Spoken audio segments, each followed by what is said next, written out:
اللہ نے اگر مرد کو کوئی درجہ دیا ہے تو وہ درجہ مرد کو اس خاندانی نظام میں اس کی فطرت کے مطابق ایک کردار، ایک رول دیا گیا۔ عورت کو اس کی فطرت کے مطابق ایک رول دیا گیا، تو عورت کو گھر کی ملکہ بنا کر، اور اس کا کردار ہے بچوں کی تربیت، مستقبل کی جنریشن کی تربیت۔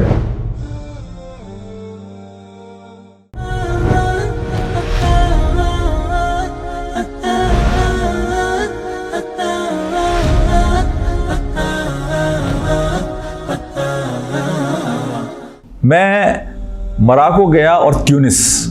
اور وہاں جا کر میں نے وہاں کے علماء سے بھی ملاقاتیں کی، وہاں کے جو سیاسی لیڈر حضرات ہیں ان سے بھی ملاقاتیں کی۔ اور آپ کو پتہ ہوگا کہ مراکو، الجیریا، لیبیا، تیونس، یہاں اکثریت مسلمانوں کی ہے اور اسے مغرب بھی کہا جاتا ہے،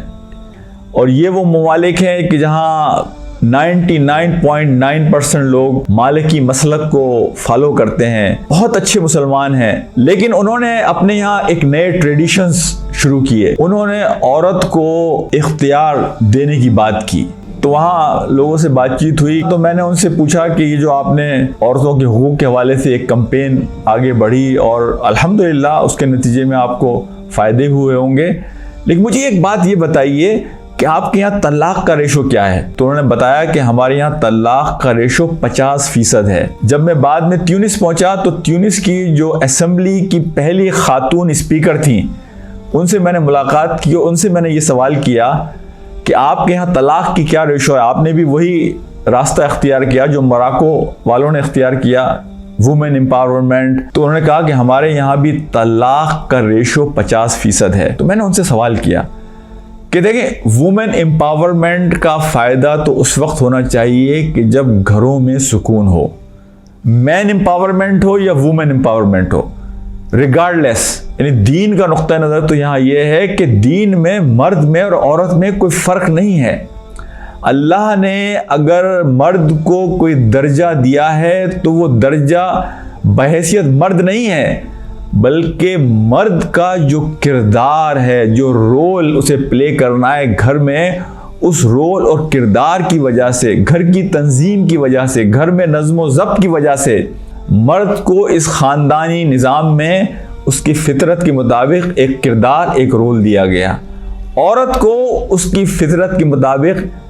ایک رول دیا گیا۔ جب دونوں اپنی فطرت کے مطابق رول ادا کرتے ہیں تو وہاں حقوق کی لڑائی نہیں ہوتی۔ تو میں نے ان خاتون اسپیکر سے یہ کہا کہ مقصد تو امپاورمنٹ کا یہ ہونا چاہیے، چاہے وہ مرد کی امپاورمنٹ ہو یا عورت کی، کہ گھروں میں سکون آئے، ہمارے گھر جنت بن جائیں۔ لیکن اگر اس کا نتیجہ بالکل خلاف نکل رہا ہے کہ ہمارے گھروں میں بے سکونی آ رہی ہے، تو پھر اس معاشرے کا کیا بنے گا، اس خاندان کا، اس گھر کا کیا بنے گا؟ ان کا جواب یہ تھا کہ آج ہم بھی دوبارہ اسی سوال پر ڈیبیٹ کر رہے ہیں کہ جو راستہ ہم نے اختیار کیا وہ راستہ ٹھیک بھی تھا یا نہیں۔ ایک بیلنس خاندان چاہتا ہے کہ جہاں مرد اپنا کردار ادا کرتا ہے اللہ کے خوف کے ساتھ، اتقوا اللہ، کہ اسے اپنے اس رول کا، اس کردار کا جواب اللہ کو ایک دن دینا ہے، اور عورت اپنا کردار ادا کرتی ہے اس خوف کے ساتھ، اتقوا اللہ، کہ اسے بھی ایک دن اللہ کے سامنے جواب دینا ہے۔ اگر اللہ نے مرد کو ایک کردار دیا ہے قوام کی صورت میں، تو عورت کو گھر کی ملکہ بنا کر ایک کردار دیا ہے، اور اس کا کردار ہے بچوں کی تربیت، مستقبل کی جنریشن کی تربیت۔ جب ہم ان دونوں کو ان کے اپنے دائروں میں کام کرنے کا موقع فراہم کریں گے تو ہم دیکھیں گے کہ خوبصورت معاشرہ جنم پائے گا، ایک خوبصورت معاشرہ بنے گا کہ جہاں لوگ محبت کے ذریعے، سکون کے ذریعے، حقیقی خوشی کے ذریعے ایک دوسرے کے ساتھ رہ سکیں گے۔